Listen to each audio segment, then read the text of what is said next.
Today's human knows more than ever before, sees more, hears more, yet still experiences a deep obscurity within.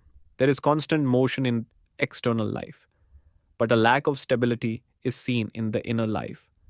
At such times, the Upanishads do not remain silent. They address consciousness.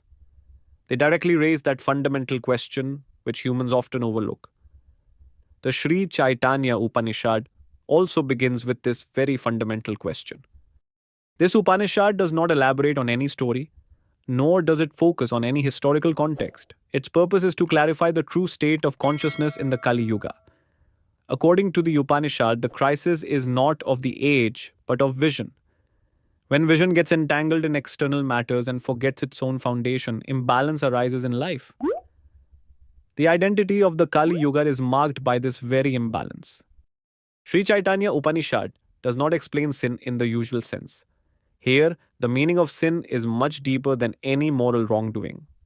The root cause of sin is self forgetfulness. When a person limits themselves to only the body, mind, and social roles, they move away from their conscious nature. This distance gradually takes the form of fear, sorrow, and dissatisfaction. The opening tone of this Upanishad makes it clear that liberation is not impossible even in the Kali Yuga. However, its means should not be sought in external complexities. Here, the path to liberation goes through the purification of consciousness. For this reason, Sri Chaitanya Upanishad does not focus on rituals or external discipline, but centers on consciousness, devotion, and the remembrance of the name. This role cautions the seeker that the forthcoming teachings are not meant for the establishment of any sect. They are intended to return the human being to their original form. The message of Sri Chaitanya Upanishad is that when consciousness is steady in its own center, only then does the true meaning of life manifest. This is the foundation of this Upanishad, and from here, all further teachings naturally develop. From here, the teaching of Sri Chaitanya Upanishad takes a clear direction. When the fundamental problem of consciousness comes to the forefront, the next question naturally arises. What is the way out of this state? With this curiosity, Maharshi Pippalada, holding a bundle of twigs in his hand, approaches the Creator Brahma. With great humility, he asks, "O Lord, what is beneficial for me? Please kindly clarify that." This question is not the result of ordinary curiosity. It is the question of a seeker who wants to know the true basis of consciousness beyond the external purposes of life. In the tradition of the Upanishads, such a question is considered the beginning of spiritual practice. Until this question arises from within, any teaching given remains merely information. Brahma's response is very balanced and philosophical. He says that a person should remain constantly engaged in austerity, celibacy, and control of the mind. Here, austerity does not mean inflicting pain on oneself. The true meaning of austerity is the eradication of impurities of the mind. It is the process in which the practitioner gradually recognizes the distractions arising within and begins to free themselves from them. In the same way, Brahmacharya should not be understood in a narrow sense.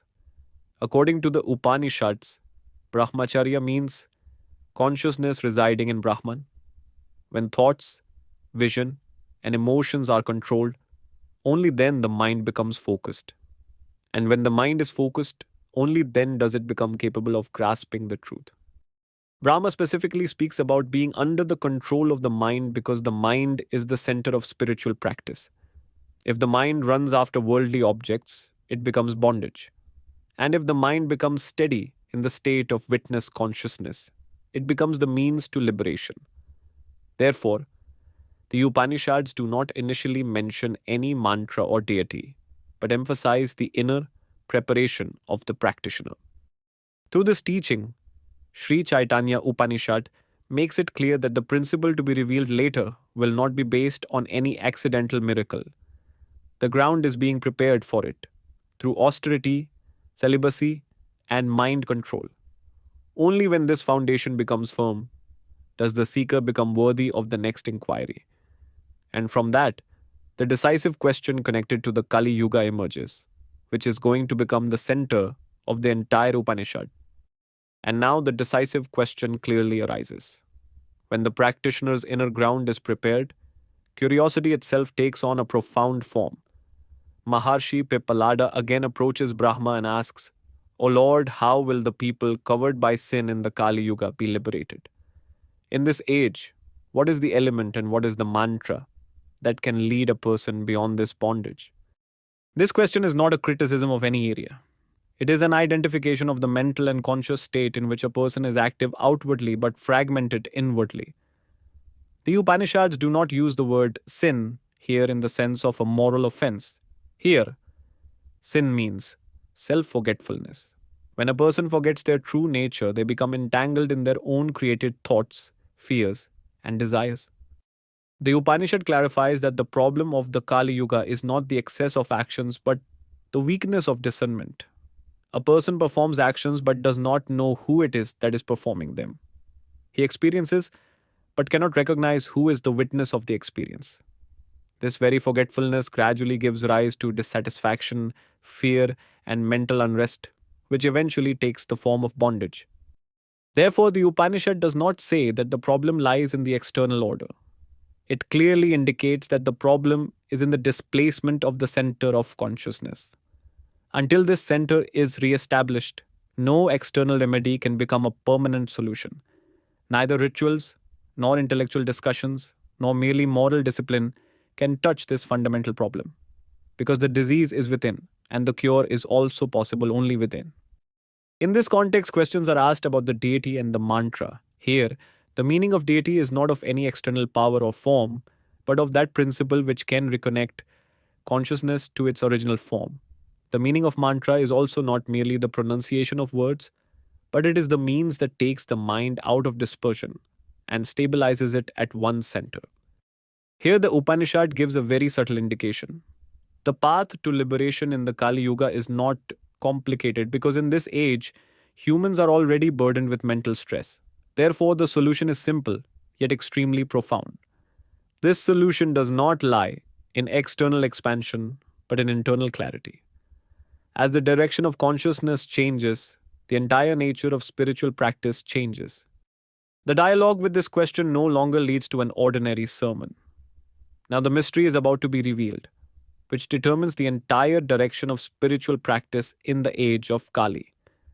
The practitioner's preparation is complete, the question has reached its peak, and the answer that is about to come will appear not just as a theory, but as a living reality. Brahma says that I will tell you a supreme secret. This secret is not of any hidden method or difficult penance, but of the very consciousness that is the foundation of all life. The Upanishad states that on the banks of the Jahnavi, in Navadvip, in the abode called Golok, that supreme element appears in the form of a white cow. He is two-armed, omnipresent, a great person, a great yogi, and beyond the three qualities of the nature of pure existence. The Upanishad here is not describing any historical event. It is clarifying how the supreme principle is accessible to the seeker in the Kali Yuga. This principle is revealed not through fear or punishment, but through compassion and devotion. When consciousness becomes highly scattered, the truth simplifies itself so that the seeker can recognize it. This is the indication of Sri Chaitanya. The Upanishad further clarifies that this consciousness is not limited to any one form.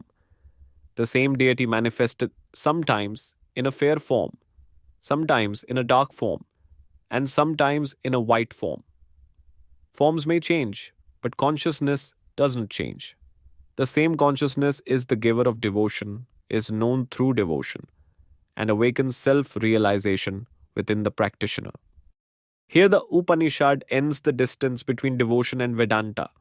Devotion here is not sentimentality, and Vedanta is not merely intellectual thought. Both are two expressions of the same consciousness. When devotion matures, it becomes knowledge. And when knowledge becomes alive, it takes the form of devotion. Sri Chaitanya Upanishad establishes this unity. If the teachings of Sri Chaitanya Upanishad are bringing you peace and clarity within, please like this video. And if this path seems meaningful to you, write Chaitanya in the comments.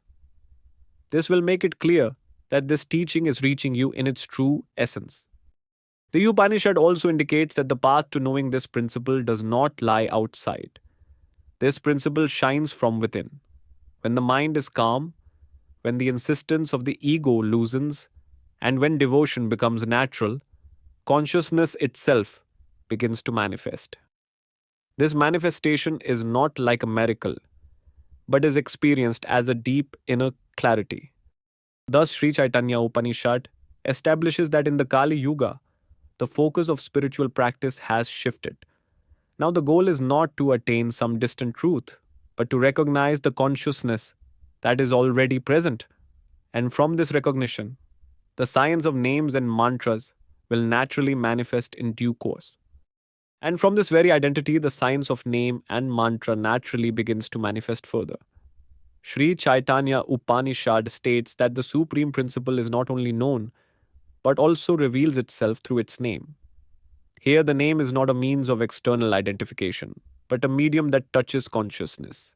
Therefore, the Upanishad does not say that the name should merely be chanted, but clearly explains how consciousness is transformed through the name. The Upanishad states that the Lord delights all consciousness with the primal mantra of his own name. This delight is not the name of any emotional excitement, but rather the natural joy of consciousness. When the pronunciation of the name is not limited to sound alone but begins to penetrate within, that very name becomes a practice. For this reason, the Upanishad connects the name not merely as a means, but directly with the essence itself. After this, the Upanishad points to two powers. One is the Hladini power, which situates consciousness in bliss. The other is the Samvit power, which makes consciousness aware of its truth. When these two powers awaken through the name, devotion and knowledge begin to manifest together within the practitioner. This is the state where spiritual practice ceases to be mere exercise and takes the form of direct experience. The Upanishad also clarifies the philosophical meaning of the names Hari, Krishna, and Ram. Hari is the one who removes the knots embedded in the heart, that is, who loosens the bonds of desires and attachments. Krishna is the one who, through remembrance, draws consciousness toward its center. Ram is the one who stabilizes consciousness in bliss, where no kind of lack remains. Here, the Upanishad also makes it clear that a name is not a mechanical process. If the mind keeps wandering and the name is only repeated on the tongue, it does not become a practice. But when the same name calms the mind, loosens the insistence of the ego, and awakens the witness consciousness within, then that name becomes the path to liberation. That is why the Upanishad says that this mantra is extremely profound and is known only through devotion. Here, devotion does not mean sentimentality, but rather an inward surrender in which the practitioner opens themselves before the principle. When name, devotion, and consciousness come together, the practice becomes effortless, and the effort does not feel like a burden. Thus, Sri Chaitanya Upanishad establishes that the path of spiritual practice in the Kali Yuga is neither harsh nor complicated. It is simple, yet extremely subtle. Through the name, consciousness begins to return to its own source. And when this return takes place, fear, division, and bondage gradually start to dissolve for the practitioner. And when this return occurs, the Upanishad broadens the vision of the practitioner. Sri Chaitanya Upanishad clarifies that the consciousness experienced through name and devotion is not confined to any one form, name, or limit. That same consciousness is called Sankarshan, is Vasudeva, is Rudra, is Indra, and is the foundation of all the deities. This statement is not an expansion of a list of gods, but rather an indication of the truth that the source of consciousness is one, and from it all, forms manifest. The Upanishad further clarifies that not only the deities but the entire immovable and movable world, the visible and invisible powers, and whatever is experienced as true or false, all have this consciousness as their fundamental cause. That which changes and is mortal appears in the form of action, and that which is beyond change, which always remains as consciousness, is known as the cause. In this context, the distinction between Kshara and Akshara is clarified. That which comes at the level of experience and enjoyment, which is changeable, is called Kshara, and that which is the basis of life, which remains constant as consciousness, is called Akshara.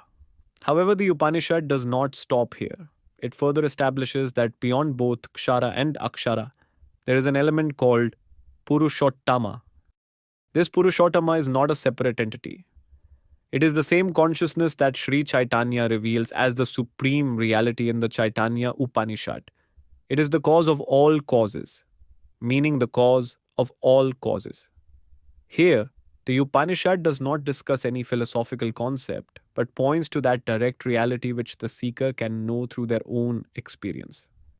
The Upanishad also says that one who savors this consciousness, who worships it, and who meditates on it, becomes free not only from sin but also from sorrow. His life becomes pure, his vision clear, and he realizes the truth. His path becomes certain because he is established in the truth. For him, no other path remains. Ultimately, Sri Chaitanya Upanishad firmly establishes that there is no supreme element beyond consciousness in the world. He is Krishna, he is consciousness, and he is the ultimate truth. This is not a doctrine, but the final conclusion of the Upanishad. When the seeker not only understands this truth, but also implements it in life, then the practice is complete, and the quest finds rest within itself. When the practice is complete, and the quest finds rest within itself, Sri Chaitanya Upanishad sums up all its teachings in a calm and clear conclusion. This Upanishad does not teach to turn away from life, but rather teaches to see life with the right perspective. When consciousness recognizes its own foundation, the world no longer remains a bondage, but becomes the natural field of practice. The central message of Sri Chaitanya Upanishad is very simple, but its meaning is extremely profound. Chaitanya is not a distant truth to be sought somewhere outside. That same Chaitanya is already present within every living being. When the mind stops getting entangled in external objects, and consciousness begins to stabilize in its own center, that very state becomes the gateway to liberation. This Upanishad clarifies that in the Kali Yuga, the path of spiritual practice is not through difficult austerities or complex methods. When name, chanting, devotion, and discrimination come together, the practice becomes effortless. Name focuses the consciousness, devotion relaxes the insistence of the ego, and discrimination clarifies the truth. This is the complete vision of spiritual practice presented in this Upanishad. The Sri Chaitanya Upanishad does not say that truth will be attained in the future. It teaches that truth is available at this very moment if the vision is pure. When the seeker recognizes that consciousness is their true nature, then fear, sorrow, and bondage begin to dissolve on their own. At that point, spiritual practice ceases to be an effort and becomes the natural state of life. This is the final message of this Upanishad. To know consciousness is not to know any other element, but to recognize oneself. And when this recognition becomes steady, life automatically becomes balanced, peaceful, and meaningful. If the teachings of Sri Chaitanya Upanishad are providing you inner peace and clarity, please like this video. And if this path seems to be leading you closer to the truth, write Chaitanya in the comments.